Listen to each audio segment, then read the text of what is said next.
About a year and a half ago, I made a video all about PlayStation VR games worth buying, and that video did really well. It got over 1 million views, and a lot of people told me to make another one. So I figured, what better time to do it than over a year later when no one really even cares about PlayStation VR anymore. Also, this clearly isn't plugged in or turned on, so I'm just gonna go ahead and put it down there. Alright, let's freaking go! Disclaimer going into this video. I really do enjoy VR games, but I get VR motion sick pretty easily. But there has honestly been so many cool games released on the VR over the last year, I decided to dive back in once more and see what this clunky headset has to offer. And I found some legit brilliant games for this video, and none of them made me feel sick. So I am very excited to talk about something non-Nintendo for once. And whether you enjoy VR or not, I hope you still have a good time in this video. Smash like and headset hair flip all over that subscribe button. I almost lost it. So here are just some of the games I tried for this video, and one that definitely made the cut: Tetris Effect. Tetris Effect is both a game and an experience. It's truly one of the hardest VR games to explain or review, because it's really hard to bring someone into a VR world with you with just words. It's something you just need to experience for yourself to fully understand what it's like. And that goes for every game on this list, but honestly, it's the most true with Tetris VR. Because watching someone play this game is borderline boring. Even showing gameplay here as I talk, it's just going to look like basic Tetris. I mean, you can't even hear the sounds that accompany the game, and that's a huge part of the experience in Tetris Effect.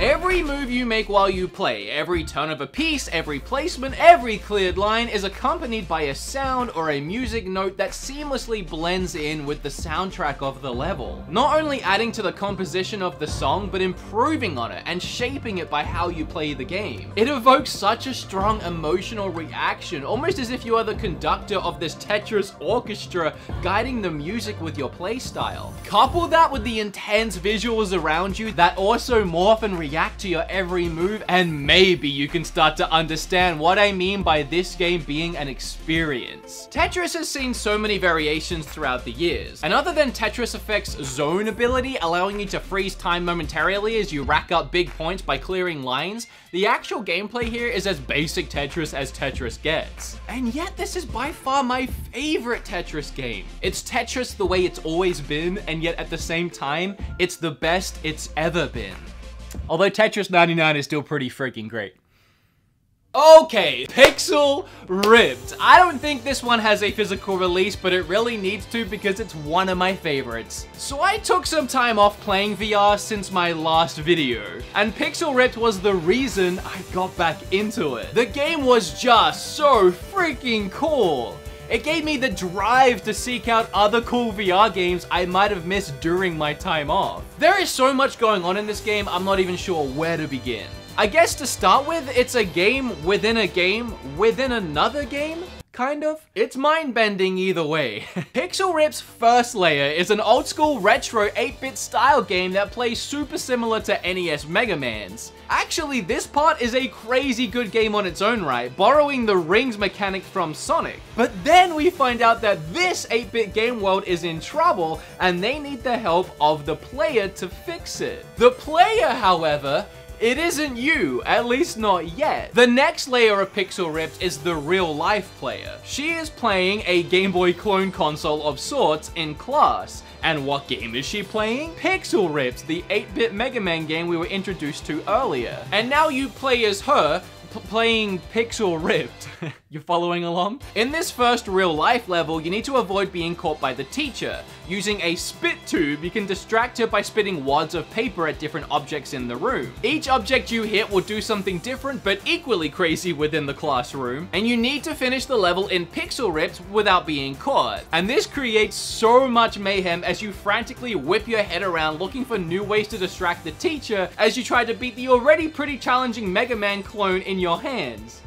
I realize it's a GameCube controller. I left my PlayStation controller downstairs and I'm lazy. So I don't need your attitude right now. It is so good and I love it. This part of the game had me hooked, but it honestly only gets cooler from here. The next level of gameplay is when these worlds merge. The world of Pixel Ripped explodes out of the Game Boy and suddenly you need to guide the hero around the real world. At times even having to protect your fellow students from 8-bit attacks. There are more cool things that happen throughout this adventure and I don't want to ruin all of the secrets, but the game is a pretty hard challenge overall and just a ton of fun. And it is just pumped with so much 90s nostalgia that even as a retro gamer, it's hard not to love this futuristic thrill ride. Blood and Truth is a technological standout game on the list. And I practiced saying technological like 3 times before I said that line, and I still almost screwed it up. It aimed to be the first full single-player story-driven action-adventure game for VR, which is a pretty ambitious undertaking when you're breaking new ground. But it's a risk I'm glad they took, because they ended up making a really cool game. In this game, you take up the role of a former Special Forces soldier who must save his family. Think like the story of an action movie like Taken, but spliced in with a game kind of like Uncharted, I guess. Ultimately, I would say they succeeded in what they set out to do. I love the game. It was an action-packed roller coaster ride from start to finish, with some crazy cool blockbuster magic moments like running through a collapsing building and jumping out of the window last second, or intense car chase scenes that have you blowing away anyone trying to keep up with you. The action is done so well. You have an ammo patch right on your chest, you have 2 spots for sidearms on your side, and then you have spots for 2 big guns behind you. And I have to say, nothing feels as cool as pulling that shotgun from behind your back and just blasting away at enemies. Or you could be like the Reaper in Overwatch and dual-wield shotguns, or have any combination of any weapons you find throughout the match, and just be all mixing and matching them like crazy. It is really good. The only real downside is the hardware limitations of the PlayStation VR, because these Move controllers don't have analog sticks. So moving around the game, you have to look where you want to go and then select it with a button, which then moves you towards that spot. And it ends up feeling a little more like an on-rail shooter rather than an action game that it's trying to replicate, but you do have the freedom of moving around the levels in any direction you want, so that does help. Even during the more Uncharted climbing over everything parts of the game, I held my lunch just fine. And it was pretty cool actually, having to climb up the side of a building, as stupid as I probably looked in real life. And even cooler still in the moments where I had to stop mid-climb, reach down to my hip, grab out a silenced pistol, and take out an enemy before putting it away and continuing. The game also added in a ton of fun VR gameplay elements throughout the adventure to really keep it fresh. It's more than just a shooty bang bang game. The attention to details in some areas really surprised me. Customizing my own weapons, even giving them a fresh coat of paint, and then getting to test them out before the next mission was a pretty clever idea. The only real negative is that at times it's probably a little too story driven, with the action feeling few and far between heavy dialogue scenes. And since all you can really do is just stand there and listen to characters talk while waving your arms around like crazy, those moments do drag on. Even with the pretty fantastic voice acting and character animations and well-written story, they did a good job with all of that, honestly. I would say that Blood and Truth is a reason to get a PlayStation VR, so if you already have one, get Blood and Truth. Okay, Trover Saves the Universe is one of my favorites, and it can be played in VR or without VR, so if you like the look of the game and you don't have VR, still consider it. From the creator of Rick and Morty. You know, I used to call myself a Rick and Morty fan, but I guess at this point I should just start calling myself a Justin Roiland fan. The creator of Rick and Morty has made a couple of VR games now, Accounting Plus, which is still one of my favorites, and the Rick and Morty VR game, of course. And now we have Trover Saves the Universe, not Trevor. It had to be Trover. So with Justin, I feel like his work always starts in the voiceover booth. Sometimes the dialogue can get real rambly, but it's worth it for those moments when the voice actor stumbles on something truly hilarious. Feel a little bit out of the loop on this whole jingles dancing thing. As you should, Trover. When our jingles dance, that means that we're very happy. Hold on. You play as the nameless Cheropian. You're tasked with guiding Trover to save the universe. Both you and Trover are separate characters in this adventure, thrown together like a buddy cop movie. You're even able to respond to other characters on your own by nodding or shaking your head to answer the weirdest of questions thrown at you. And it's always funniest to do the opposite of what you're probably expected in the situation, so I recommend that. The game plays as a hack and slash puzzle platformer. You float around the world and control the action from above. The gameplay is pretty solid. I mean, it's basic, but most of the fun comes from the stupid tasks and goals you are given to complete, and a lot of the puzzles are pretty well thought out. Throughout the adventure, the characters will give you constant upgrades by spitting on you and then making fun of you. The enemies you face will have a few choice things to say about you and Trover as you wail on them. Actually, speaking of that, I did appreciate the option between vulgar and family-friendly dialogue at the start of the game. That way, kids can enjoy the title too, and trust me, you would not want a child to play the non-censored version, holy moly. But the core gameplay is fun for all ages, so it's a really nice addition. Anyway, this was a really cool adventure from start to finish. I really enjoyed the story it told, and even though it was handled intentionally stupid, I liked the character development of Trover. The worlds are great to explore, bright, cartoonish, beautiful environments, loads of stupid characters to meet, collectibles to find, fun gameplay mechanics, really great music. It's just a really solid adventure, and I appreciated this VR experience so much. If you decide to skip this game because you think you don't like Rick and Morty and that whole sense of humor, then I would say that you truly are missing out on one of the best VR games so far. Okay, I have mixed emotions about Firewall Zero Hour. You know, on one hand, it's by far the best shooter game I've played in VR, hands down. And on the other hand, it's all online, and literally shotgun blasting another real-life human in the face is both awesome and strange feeling. The game reminds me of Counter-Strike, the mode I played anyway. It was 4v4 player versus player matches where one team defends a laptop and the other team tries to hack it, killing each other in the process, of course. It's just so strange. It feels like military training. I have played so many gun games in VR at this point, killing countless faceless enemies and super hot blasting away British spies in Blood and Truth. It's just so different working with a team of real people, covering each other, watching them go down to the hands of the enemy, and then trying to fire that winning bullet. I wasn't made for the army, so my own weirdness aside, it is a really fantastic game. It plays brilliantly. It feels weird to say the controls are super tight because you are the controls, but I've never felt like I've had so much control over what I was doing. The aiming felt like spot on. And it's the first VR game I've played that has you freely moving around, walking around the maps, and it didn't make me want to vomit, so that was impressive. I'm honestly not sure why, but I can play this game for hours without feeling motion sick at all. This game was supposed to be $20, but the GameStop I went to didn't have it loose. They only had it with this monstrosity that came with the gun. I felt like the gun was going to be a gimmick that I didn't need, but I also didn't need to drive around to a bunch of other GameStops trying to find the game loose, so thank you Patreons, I decided to splurge, and I'm really, really glad I did.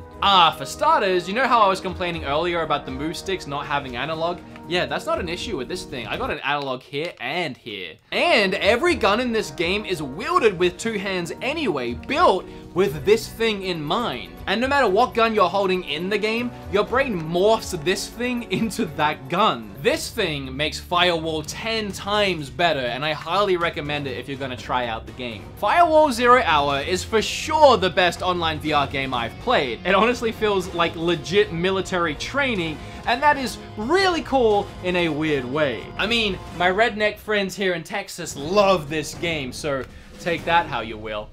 There really isn't much to say about Skyrim VR. It is, in my opinion, an extremely impressive leap forward in VR gaming. Yes, we are talking about a game that's been out for like a decade now and ported to everything from Switches to toasters, but VR has such limitations right now, and Skyrim VR is just one of those games that manages to break that limitation. Most VR games either end up having an extremely simple concept, rinse and repeat it over and over to make up the entire experience, or they end up feeling more like a mini tech demo for what could have been a really cool fleshed out game. But Skyrim VR? It's just that. The entire Skyrim experience, the 100-hour adventure, every cave, every enemy, every weapon, every spell, you can do it all. Literally the only reason I picked up this game, having played Skyrim before, was so that I could wield a spell with one hand and feel like a magician, and have a sword in the other hand, and to wield a bow and arrow, because I thought that would be really cool, and it was. So if you can stomach a full playthrough of Skyrim with this monster weighing down your neck and keeping your face nice and toasty, then Skyrim VR is a no-brainer. For me though, I'm actually holding out playing this entire game through until PlayStation 5 and hopefully PSVR 2, which supposedly doesn't have any wires and is more lightweight. I just can't sit there with this thing on my face for 100 hours. Beat Saber is the kind of game that VR was made for. It is unrelenting, unforgiving, unapologetic fun, and I refuse to believe there is a soul on Earth that would not enjoy playing this game, assuming they enjoy VR in general. It's such a simple premise, but it's exhilarating to slash away at these blocks as fast-paced beats pound in your ears. Imagine like Guitar Hero, but instead of a guitar, you have two freaking Star Wars lightsabers. I've played the game and that excites me. You use your sabers to cut up these blocks as they rush towards you. The white arrows on the blocks depict what direction you need to cut them in. And throughout the tracks, you'll have to dodge and duck under walls too, not only adding to the challenge, but also the workout that is playing this game. Never have I gotten so freaking sweaty playing a video game. The PlayStation VR version of this game introduced an exclusive campaign mode, which was almost an apology for the fact they are very limited in the song options. See, on the PC versions of this game, you can download and import anything you want to play, not just music, but the entire freaking Shrek movie if you wanted to. But that's not really possible on PlayStation, whether it's due to the lack of ability to just do it or a copyright issue, I'm not sure. So you're stuck with the default tracks made for the game. They are pretty good, however, after a few hours cycling through these tracks, you'll start to wish there was just one more to choose from. And while the campaign missions add a good challenge to the existing tracks, nothing would beat being able to download your favorite Papa Roach song and just Luke Skywalker all over it. But having said that, I still recommend getting Beat Saber any way you can, even if getting it on PlayStation VR is your last resort. The Persistence is a first-person roguelike horror game that I didn't play really much at all. And not because it's bad, actually it's really, really good, but because I'm a big old baby. Fans of my channel might know that I don't play horror games, they just ain't for me. I took all of about 10 steps inside that shack in Resident Evil 7 VR and noped the heck out. And I did a similar thing here with Persistence, which really is my loss because it is one of the best games on PlayStation VR, so I've been told, so I've seen, and so I played for like a minute.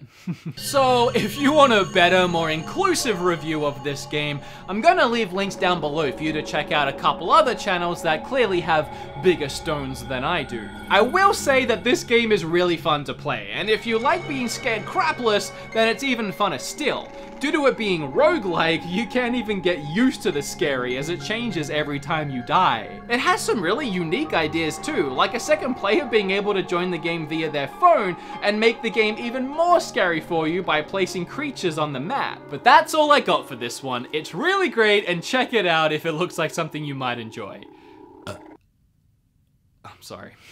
Ghost Giant is an absolutely beautiful game with extremely likable characters. I adore the way this game is presented in every single way. Each level is a brand new, gorgeous diorama for you to explore. However, I'll admit at first, I felt really limited in what I could do and what I could interact with. You truly are a ghost. You stand, sit, and watch the story unfold around you. And while you can't control or even pick up the main character that is a human boy cat thing named Louis, who I actually really like, you can help him out from time to time by moving heavy objects or finding items around the world for him. The voice acting is done so well, and the story begins so adorably that I was immediately engrossed in everything that was happening around me, but again, it's just that. It was happening around me. I felt limited in what I could do beyond that. But then, as I progressed through the game, I began to understand why it was designed that way. And honestly,